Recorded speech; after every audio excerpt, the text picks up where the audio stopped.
Conselhos para mulheres e mães cristãs, parte 01, dia 20 de abril de 2026. Quando me dirijo às mães cristãs, não quero insinuar que as mães não cristãs não precisam de admoestação. Ai de mim, que num país cristão haja mães que não tenham nada do Espírito de Cristo.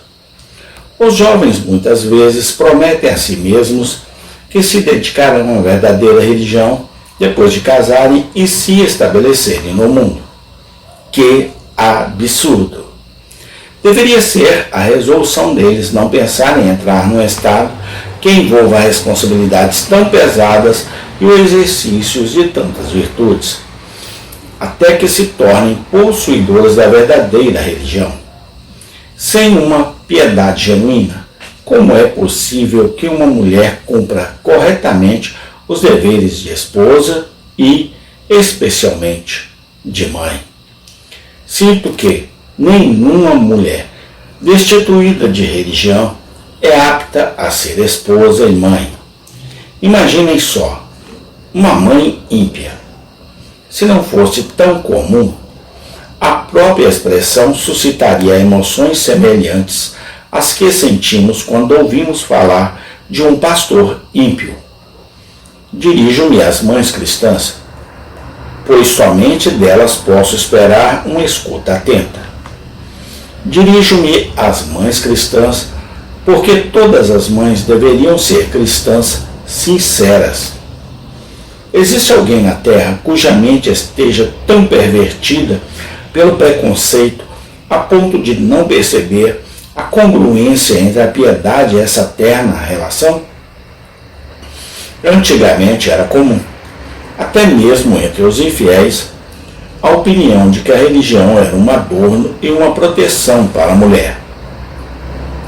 Conheci um homem ilustre que havia renunciado a toda a crença na religião cristã, mas a incentivava em sua esposa, fornecendo-lhe todos os meios necessários para frequentar a igreja. E quando um de seus amigos se queixou de que sua esposa estava se tornando piedosa, o que o preocupava muito, ele lhe disse que era um tolo, pois nada era mais adequado e desejável do que uma esposa piedosa. Até mesmo os infiéis são compelidos, como os demônios da antiguidade, a dar seu testemunho em favor de Cristo. Muitos homens ímpios desejam esposas de genuína piedade, e poucos homens inteligentes em nosso país se agradariam com uma mulher infiel. Tal caráter era tão raro no passado e no presente também. 40 anos atrás, quando a infidelidade abundava entre as classes mais altas, que quando certa senhora foi apontada como defensora de opiniões deístas, isso gerou repulsa em quase todos. Tenho prazer de afirmar que, em nenhuma classe social, em lugar algum, encontrei exemplos de piedade mais pura e elevada do que entre as damas da igreja. E tenho razões para crer que esses exemplos aumentaram e não diminuíram, desde que deixei meu estado onde morei. Pode-se dizer, em um sentido importante, que a comunidade da igreja foi preservada da destruição total pela prudência, pureza e piedade das mães. Elas foram o sal que deteve o avanço da corrupção moral na massa da sociedade. Consequentemente, talvez não haja país no mundo onde as mães sejam tão respeitadas por seus filhos e exerçam tamanha influência sobre eles.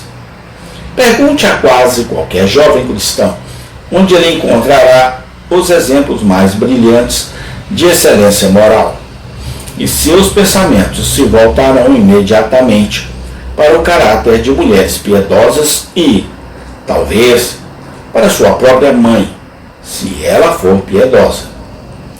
Lembro-me de um jovem cavaleiro que, embora tivesse uma mãe extraordinariamente piedosa, rompeu com todas as restrições de sua educação e tornou-se um infiel declarado e defensor da licenciosidade em suas formas mais vis.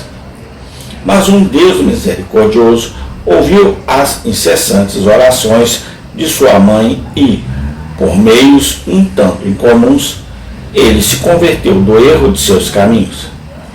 Ao falar de sua antiga trajetória, o que evidentemente fez com vergonha e humildade, ele disse: eu poderia refutar todos os argumentos em defesa da religião, exceto um, e esse eu nunca consegui eliminar: o exemplo piedoso e a vida de minha mãe. Mesmo tendo me fortalecido contra a verdade, com a ajuda do mundo das trevas, sempre que pensava em minha mãe, tinha a convicção secreta, que nada poderia remover, de que havia uma realidade na piedade genuína. Eu poderia facilmente preencher meu artigo com preceitos salutares para as mães, mas não é exatamente isso que é necessário. O conhecimento sobre o dever materno é amplamente difundido. A teoria da educação sobre a responsabilidade das mães talvez seja suficientemente compreendida pela maioria. O que pretendo é despertar suas mentes puras por meio da lembrança, 2 Pedro 3:1, ou, em outras palavras, levá-las a refletir sobre a importância da posição que ocupam e persuadi-las a exercer a influência que possuem.